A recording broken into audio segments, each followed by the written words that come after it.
The great Steve Schmidt is here.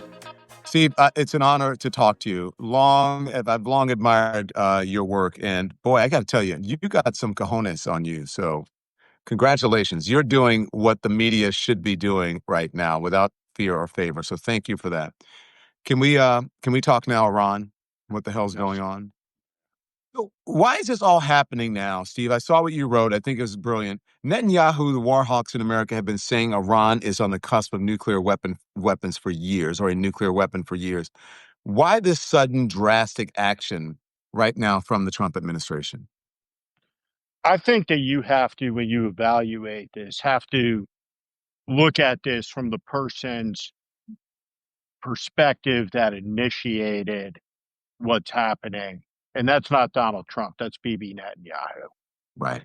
And the reality of Bibi Netanyahu is he's a corrupt and dishonest prime minister who brought disaster to his country on October 7th. Israel, before October 7th, was riven by protests. The country was divided. The judiciary was under assault. And at that time of weakness, the nation was attacked. And Netanyahu, in essence, will remain as prime minister in Israel for as long as Israel is at war. And so this man's premiership ends the second the fighting in Gaza is over and the fighting that has taken place regarding what Iran directed from Tehran, the excess of evil. Hamas has been decimated, Hezbollah has been decimated, the leadership of the Iranian Revolutionary Guards had been decimated. The Israelis had operated with a free hand against Iran for quite some time. And then so Bibi Netanyahu announces the Iranians are on the cusp of achieving a nuclear weapon. And this is an issue, as you know, that there's broad consensus around. Barack Obama, Bill Clinton, George Bush.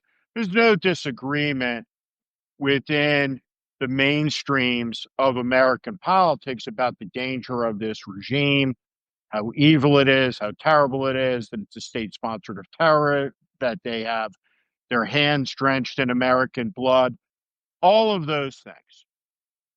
But Netanyahu announces the Iranians are about to have this weapon and we must act.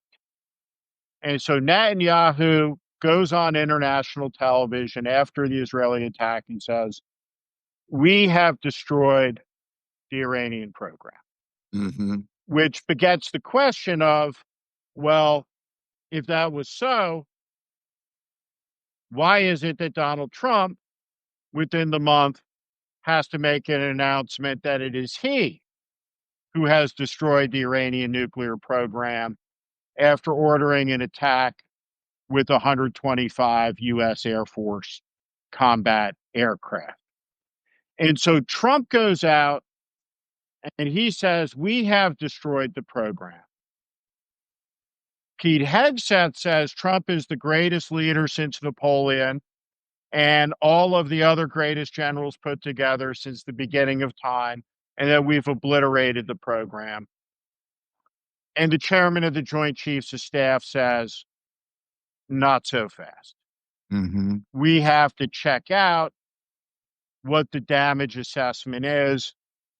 And so the bombs that we dropped, these massive ordnance penetrators, now suddenly all of these media war hawks on TV who can't tell the difference between a major and a lieutenant colonel, a sailor and a Marine, a soldier and a Coast Guardsman, are dropping the lingo about the penetrator. The American arsenal, apparently, we had 20 of them. We dropped 12 of them with an indeterminate result. So Pete Hegseth comes out and he says, well, deterrence has been reestablished.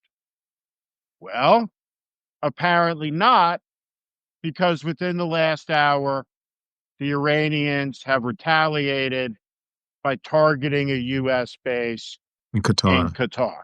Yeah. And so Donald Trump was just in Qatar as one of the stops on his Middle Eastern corruption tour. So now we have the prospect of what is it exactly that Donald Trump is defending in Qatar? Is it Trump's interest? Is it America's interest?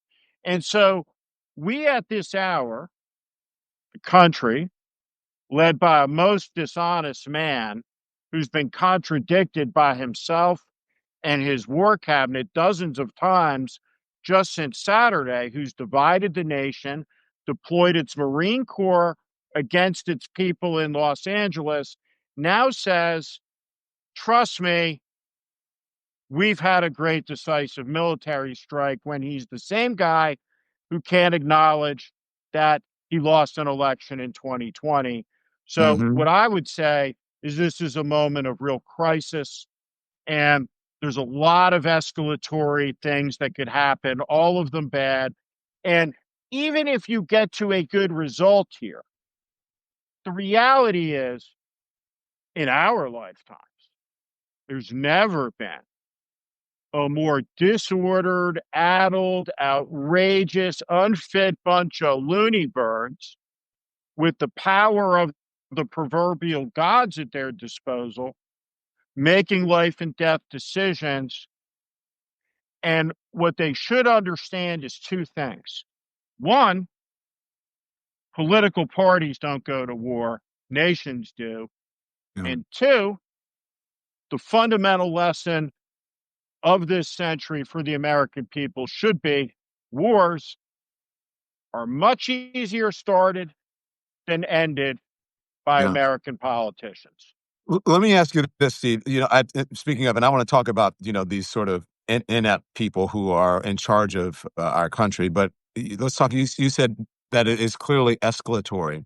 By the way, the Qatari foreign ministry released a statement moments ago, not long ago, saying that their air defenses intercepted the Iranian missiles. Don't know if that's true or not, but that's what they're saying. And there was no death, no injuries. But here's the thing. Good. I've seen reports that Iranians have moved to close the Strait of Hormuz. This is escalatory as well. How is this going to impact? This is going to impact us in more ways than one. It's going to impact the economy. It's going to impact the price of oil, no doubt, correct? Well, it impacts the price of oil, it jacks it up. You also have an international waterway that the Iranians have the ability to target militarily and are declaring it's closed. And really, the U.S. Navy exists for the right of preserving freedom of navigation in the seas. So, what it does is provoke a confrontation with the U.S. Navy in the Straits of Hormuz. And so, all of these things are linked together, including the reality of the relationship between the Iranians and the Russians. No accident that Iranian leadership is in Moscow, and they are a huge armament for the Russians in the Ukraine war. So there's no question that the Iranian regime is rotten and dangerous and covered and drenched in the blood of Americans over the True. last 20 years. I mean, the question is can Donald Trump be trusted to lead military actions without any public support, any buildup, any explanation, any oversight from Congress whatsoever, without a known plan, without a known ending, without any forethought about what the escalatory series looks like if the Iranians, for example, are managing to land a missile, kill some Americans? What next? And so it's a dangerous moment, and one that Donald Trump explicitly ran against, of course, was promising no more foreign wars. And it took him 157 days to bring national security chaos up to speed with the economic chaos, public lands chaos, public health chaos, corruption chaos, and all the chaos everywhere, including the chaos of the mass federal agents. So, Steve, if you look at this overall, I mean, the administration is certainly saying, and there are others who are saying this was a successful mission. But with Donald Trump's, give me a week, 2 weeks, a couple of weeks, give me 2 weeks. he essentially alerted Iran, and it is reported that Iran had the opportunity to remove all of the assets that the U.S. claimed that they hit during these attacks. And so, what are we to believe here? Was it a successful mission? Did his idiocy with saying, 2 more weeks, alert them, and all of this is for naught? Because perhaps the United States, or us, if you want to say that, or the Trump administration really accomplished nothing with this. One of the first requirements for a military attack from the air is that there be a plan for the bomb damage assessment. If there's no plan to assess the damage, there's no purpose in the bombing raid. You have to have an appreciation if you hit what it is that you're trying to hit. And so these are massive weapons that were dropped. And so the raid, the 125 aircraft, the choreography, planes taking off from Missouri, flying 18 hours, dropping the ordnance on target, everybody flying back safely, no casualties, nobody got fired on, shot down, the stealth capabilities worked. All of it worked perfectly, demonstrating the absolute professionalism of the United States Air Force.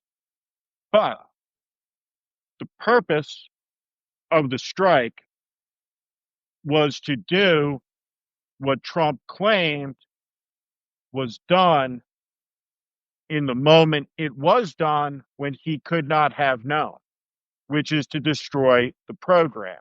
Hmm. Now, if the highly enriched uranium is not destroyed but has been moved, and the knowledge has not been destroyed, then the military attack, which over your journalism career is something you've covered literally hundreds of times over 20 years, about through multiple presidencies, about this danger of Iran.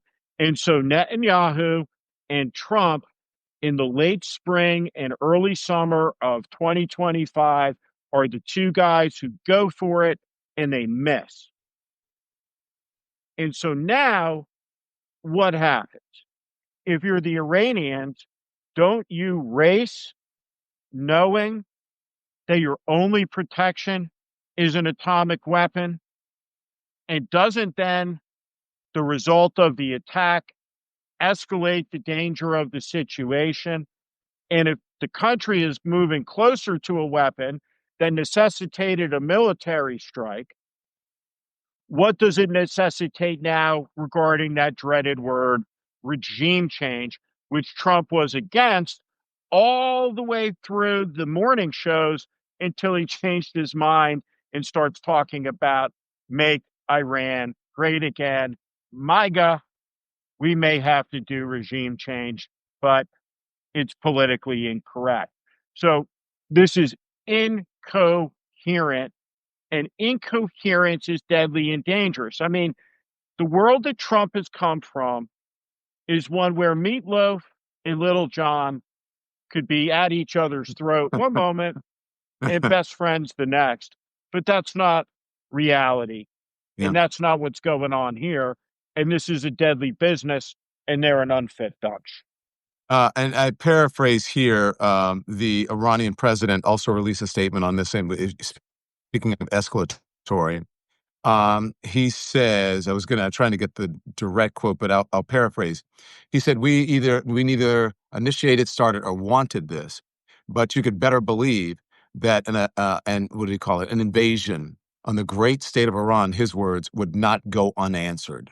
So that means they are going to retaliate, and I don't think it's going to stop them, even though over the last year or so they have been diminished by Israel. I think that they still have the ability to do some harm, especially to our military assets overseas.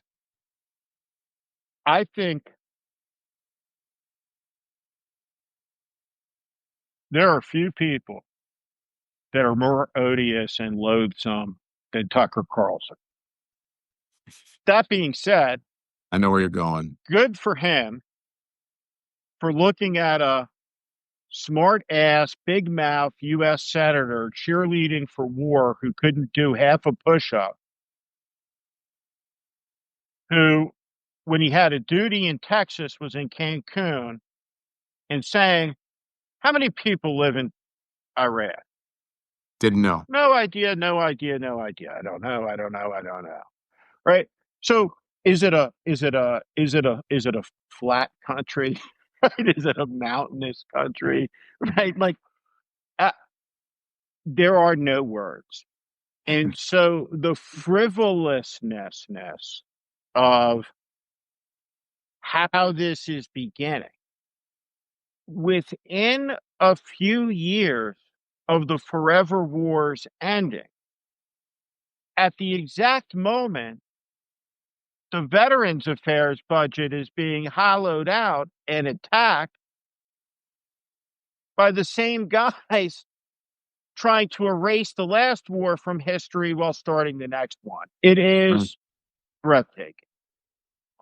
Speaking of, I want you to dig into this a little bit more for me because we have seen some very interesting splits. As you mentioned, Tucker Carlson, Candace Owens, I think even Charlie Kirk and others with the the pro-Trump coalition, the MAGA coalition. We've seen splits on the anti-Trump coalition as well. Even some of the folks over at the Bulwark, for example, have actually been pretty supportive of these strikes.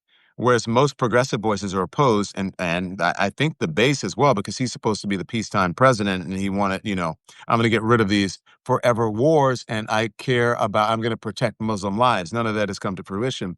But what do you make of these strikes and the sort of and the dissent and what he's battling? He's battling progressives and MAGA, the MAGA faction of his party. I mean, after you've been swimming in Republican circles for quite some time. What I would say about it is, to me, overwhelmingly, the core issue is that, and I think history bears this out, any military conflict, any use of force requires building consensus in the nation and requires trust. And I don't believe a word that Donald Trump says. And that's so because he lies constantly and can't distinguish reality from delusion and fantasy, and doesn't appreciate that, for instance, he lost an election. And these two things are connected. And so, since you can't get a straight answer, and since the Secretary of Defense is profoundly unfit, I think that anybody who looks at this and says, well, the Iranians are an evil theocratic regime, that's true. And the Iranians are covered in American blood, that's true. And that the world would be better off without the Ayatollahs in charge, that's true. And that it may be the case that the weapons program is gone, and that would be a good thing. That's true. But I think that anybody who ignores the reality that the person who delivered the order lacks the moral authority at every conceivable level to bring this nation to war. This nation is weak. This nation is divided. This nation is in chaos. And it is in chaos because of Donald Trump. And anybody who looks at a military action of this magnitude and this consequence in this moment, while a U.S. Marine is talking about the betrayal he feels while masked federal bottom of the barrel thugs in ICE are on film beating his father, while his two brothers are also in the Marine Corps, when we have Marines that built their legend as the Guadalcanal Marines deployed in Los Angeles with their bayonets pointed at the American people, Donald Trump thinks America's going to war behind Trump, the commander in chief. And so Donald Trump has the statutory authority to order a strike. In fact, he has the authority to end civilization on Earth with a nuclear strike. We gave him that power. Hmm. But the question about the wisdom of following Donald Trump into battle in this moment, on the There's no word of wisdom. Bibi Netanyahu, madness to me. Well, Bibi Netanyahu has been saying the exact same thing since, at least 1995, how close they are. Yeah, is Iran a state sponsor of terrorism? Absolutely, but we don't know who to believe. I don't know. I can't believe, honestly, I don't know if it's true or not what's coming out of Bibi Netanyahu's mouth, having said that Iran was maybe a day or week or a month or a year away I from. don't believe it. There's Okay, no well then we have two people here then we can't believe. And we have two people here who we can't believe. Donald Trump is supposed to be the leader of the free world. It's actually, the de facto leader is Bibi Netanyahu right now because he's calling all the shots. Trump is just trying to pretend that he's doing something in order to save face. I've got to ask you though, Steve, JD Vance and Pete Hegseth are both saying, regime change. We're not worried. We're not concerned about regime change. We don't want it. And then Donald Trump completely contradicts them, on his social media site, posting saying, yeah, what's wrong with the regime change? And I think it was JD Vance back in 2022 criticizing Joe Biden, saying his White House had contradicted him on Iran. And now look at what happened. There's always a tweet or video for something, but what do you make of that? Do you think what does that do to say for the president to say, yes, I would like regime change, and the other folks say we're not interested in it? It just How does that shows the impact this? total incoherence, the total extemporaneous and extemporizing qualities of all of this. That Do- Donald Trump doesn't read. Yeah. And Tulsi Gabbard, as a function of his refusal to read, says, well, we have to produce a Hannity like show that Trump will watch so he'll consume the intelligence necessary that he's got to pay attention to keep the country safe. And he just won't do it, right? He just won't be prepared.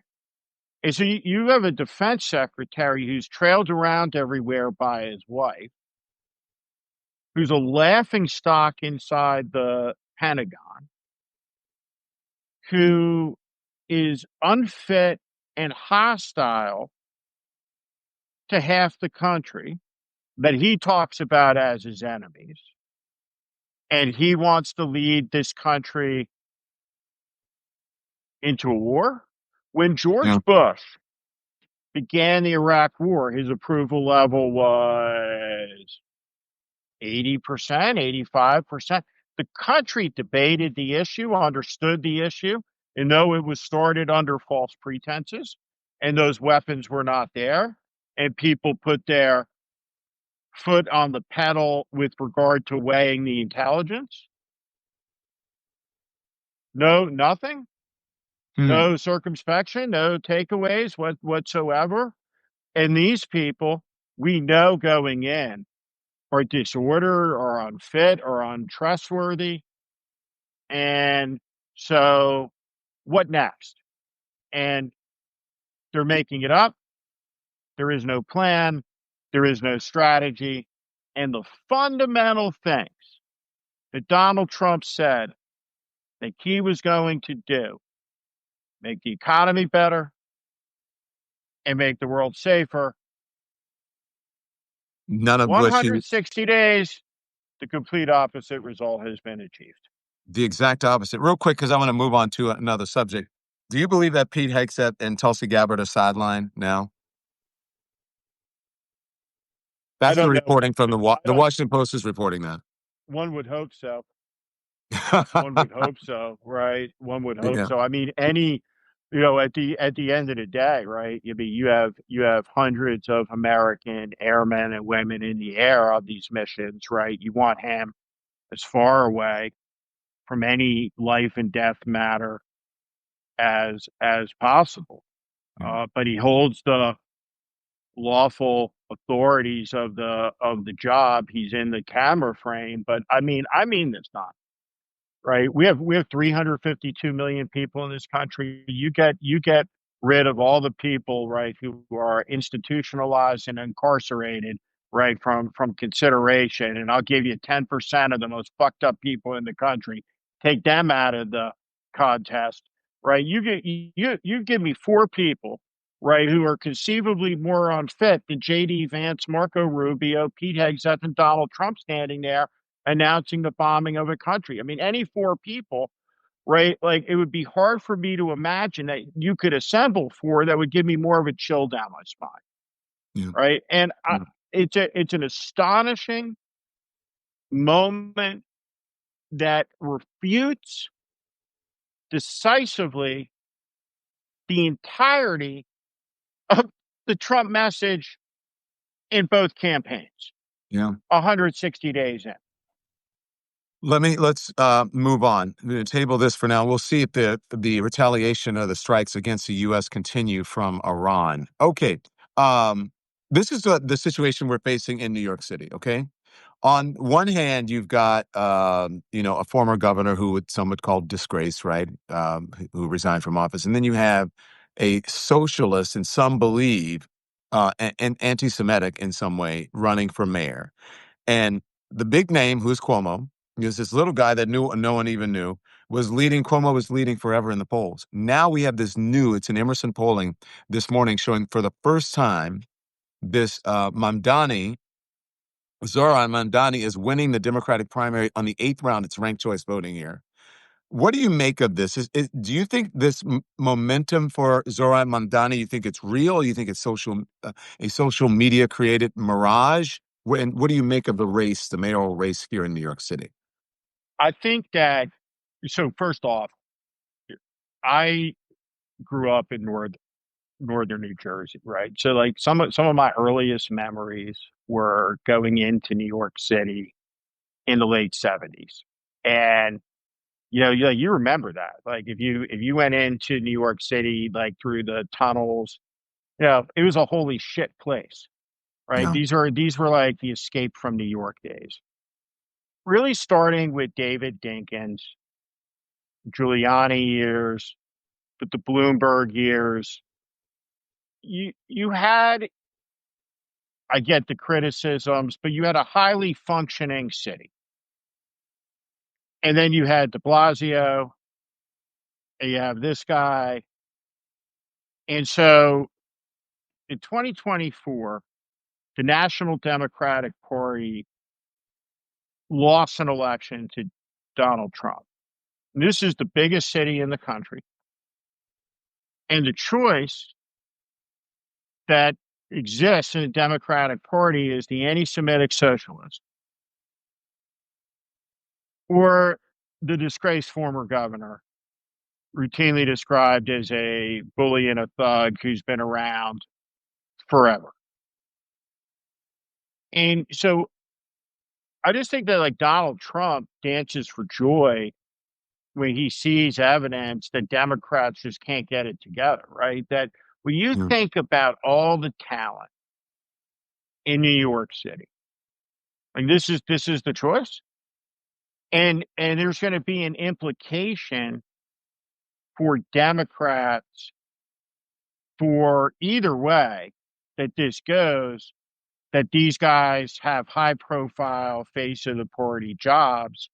It just makes it difficult for people in the middle of the country to look at the Democratic Party and even give it a second look, which is a problem because unless the Democratic Party gets a second look, right, we may be looking at a last look of American democracy, right? So it worries me in that regard. But like I just look at the choice and I'm like yeah, can't we do better?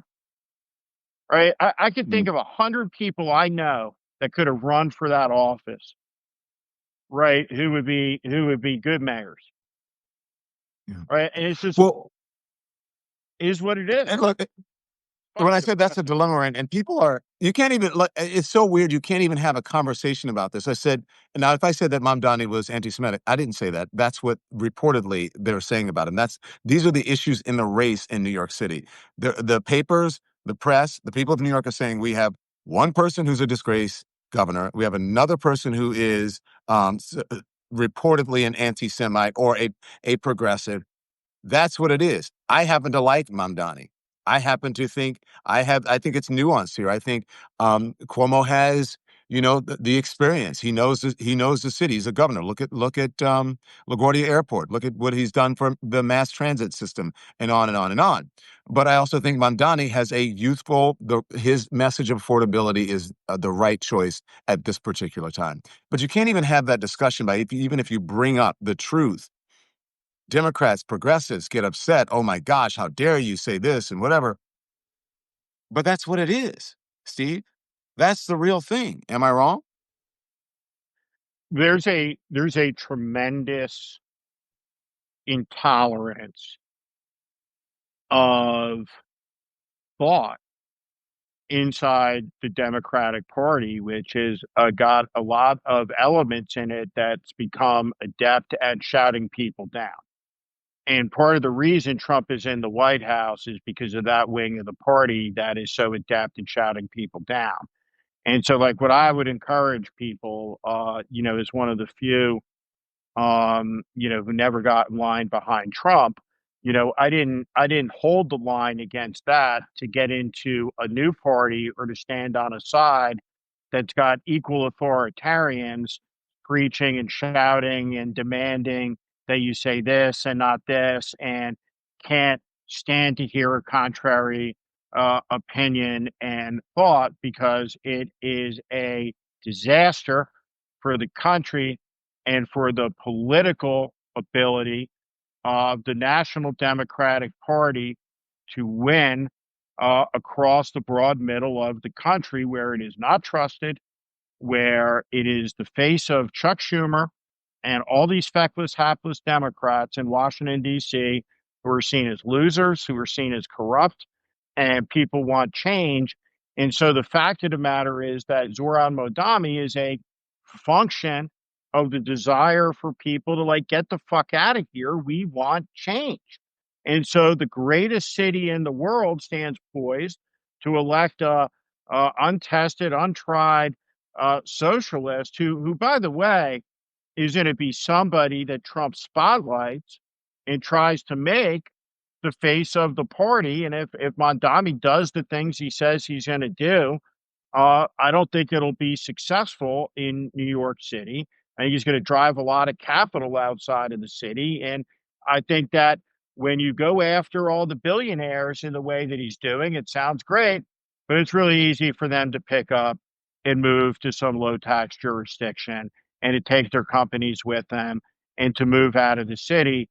And New York has gone through these cycles in the past, Yeah. where there have been waves of crime and disorder and economic collapse and then rehabilitation. But the one thing, right, that, for sure in our lifetimes, as two guys who spent a lot of time in New York City, who the mayor of New York City is makes a big difference, right? That It that does. city, right, is one of the most complex organisms like that exists on Earth, and it exists on like a knife's edge, right? On a good day, right, between fucking chaos, right, and making it, right? It's New York City, so like the mayor matters, and we'll see, Yeah. but whoever holds that job, it has implications for politics at a national level.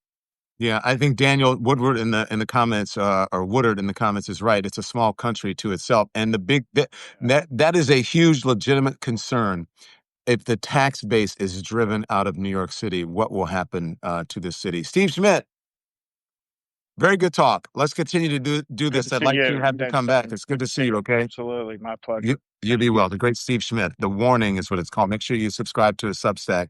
Thanks everyone for watching. Your support means the world to us. So make sure you hit the like button and you subscribe to our channel to make sure that you never ever miss a video. We're live every day, 10 a.m. Eastern time. We drop even more content at 2 p.m. Eastern and 5 p.m. Eastern. And if you want more Don Lemon Show content, we'd love for you to become a member of the Lemon community, where you will receive access to special community posts. You'll get exclusive content and members only live shows. So head over to our channel page or click the join button on this video.